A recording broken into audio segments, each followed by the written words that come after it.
Topic of the day, like she said, is credit. Credit. You get it? Credit is important. And a lot of people understand the importance of it, but you gotta fully understand the importance of it. See, most people just want to have good credit just for obtaining certain things. Right. But credit is so much bigger than that. But we're going to give you a scenario example of why you need to understand credit, how it can be costing you by overlooking credit, and we're going to share a couple other nuggets of why it's bigger than just what most people think it is, which is just to acquire things. All right. So you go ahead and zoom in on this portion of it. All right, as you can see, we have the different categories as it relates to credit. You know, you can fall into either one of these categories very easily. Excellent, good, fair, poor, or bad. Talk to them. All right, so excellent credit is 750 and above.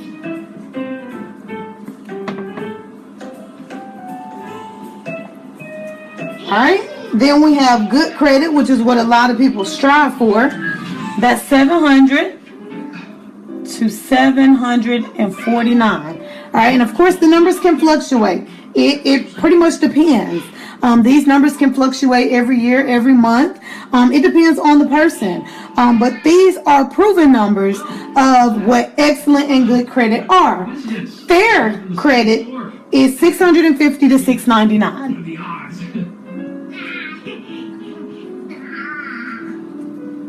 All right, then we have poor credit. Poor credit is 550 to 649. Okay. 550 to 649. And of course, you already know what bad is. Bad credit is 550 and below. All right. Anything below the 550 mark is considered to be credit. Now, bad credit.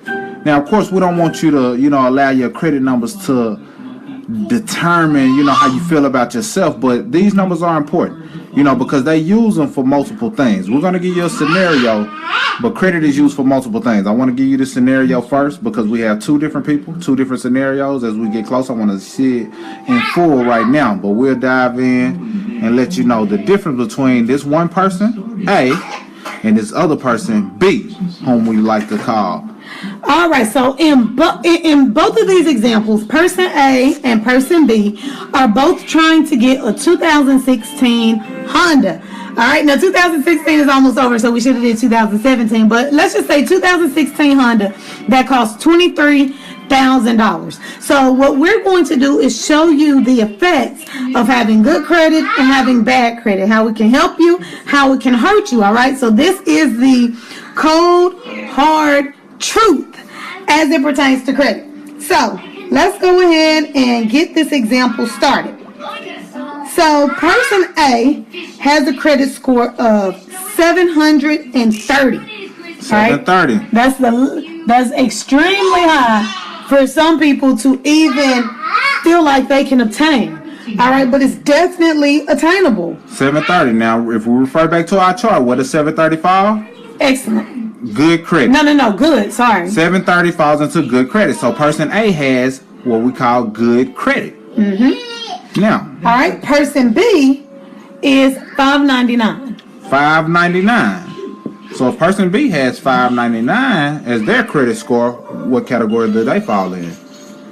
Poor. This is poor credit. Because they have 599 and the poor range is 550 to 649. So we have someone who has good credit and someone who has poor credit. Now follow us. All right, so the very first difference that you are going to see is in the interest rate. Absolutely. A person who has quote unquote good credit can obtain, now we're not saying you're going to, all right, but can obtain 1.99% interest rate. 1.99% interest on a 2016 car.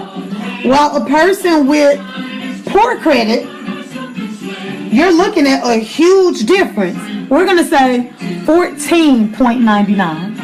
And this happens every day. It really does. All right? Big difference. A whole 14% difference. Yes. Now that's the first thing you're going to see. The second thing you're going to see is a huge difference in payments.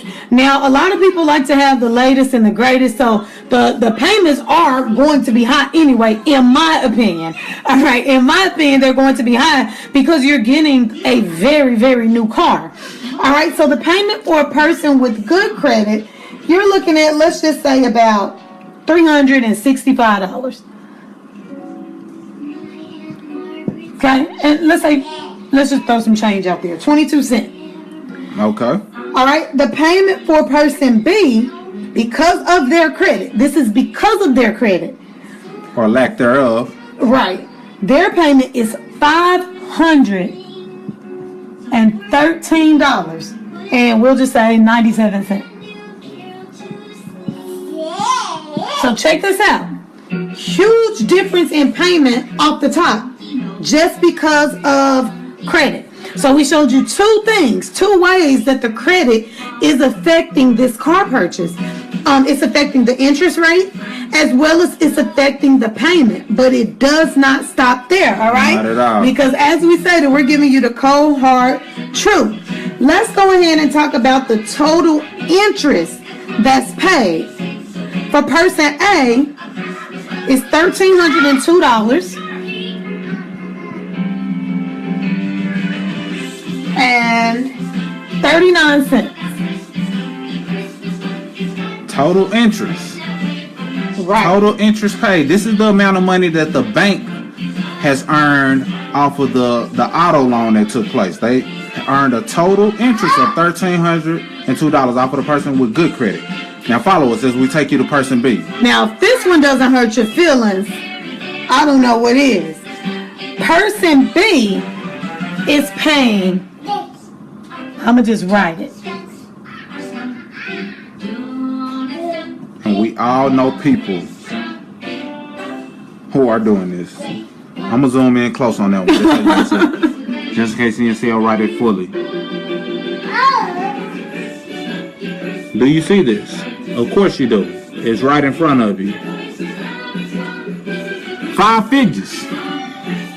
Five figures in interest. And we haven't even got into the last part of this, but this person B, because of their poor credit, they're gonna pay as much in interest as a person who they could have bought a cash car for the amount that they're paying in interest. A cash car, they could have paid for a car in cash just off of the amount that they're being charged in interest, all because of their low credit score. So yeah, they may feel as though the auto dealership did them a favor, got them into a car with low credit. Nah, they really got you on the back end because they pencil whooped you and hit you with some numbers that you didn't quite understand. So it costs you more monthly in your payment. Your interest rate is higher, and in total interest, because you have a higher interest rate, you're gonna pay 5 figures just in interest alone, opposed to the person with good credit. They just paid a little bit over $1,000 in interest. That's not bad. That's not bad at all when you think about it. And there's certain people who get it lower than that. But you really have to understand the power of good and poor credit. Yes. And now the last thing, if this isn't hurting your feelings enough, Talk to him, Queen. Person A, let's go ahead with the total dollar amount of the payments. All right. Person A, keep in mind the car is $23,000. Person A pays $24,302.39. All right. Person B pays $33,921.44. Keep in mind, the car is $23,000. Okay, so I want you guys to really wrap your head around that. Person A paid $24,302.39 for a $23,000 car.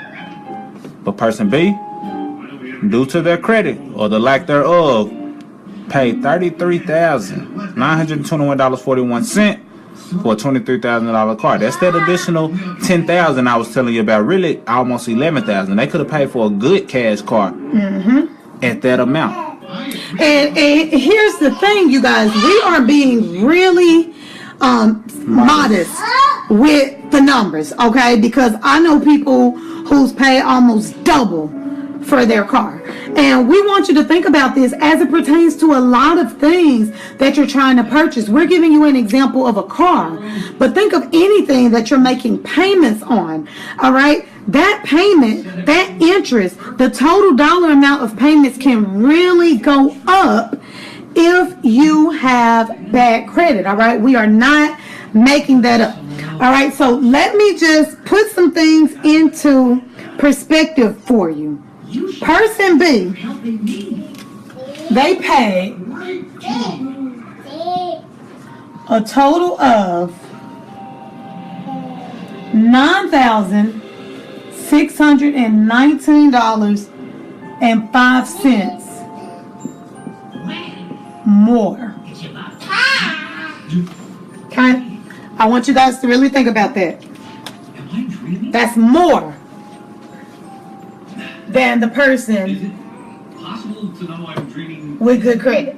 So in other words, you pay more when your credit score is less. Right. So if your credit score is less, you find yourself paying more. And this is just with the auto. This also happens with utility bills. This happens with other loans. This happens with, several other things. But low credit scores have been hindering people from getting the job that they want, the promotion that they want, getting people fired due to the fact that they look at credit as credibility. Right. Are you trustworthy? Are you, how do you utilize your money? If you're not taking care of your own finances, and doing what you're supposed to do financially, how do we expect you as a company to operate under any type of morals if you can't do it for yourself? They literally look at it like that. Credit equals credibility nowadays. So you want to get your credit score intact for more ways than one, due to the fact that they're charging you all across the table. More than just on auto loans. We brought this home for you because this is something that people can relate to. And, the season is right around the corner where a lot of people get new cars.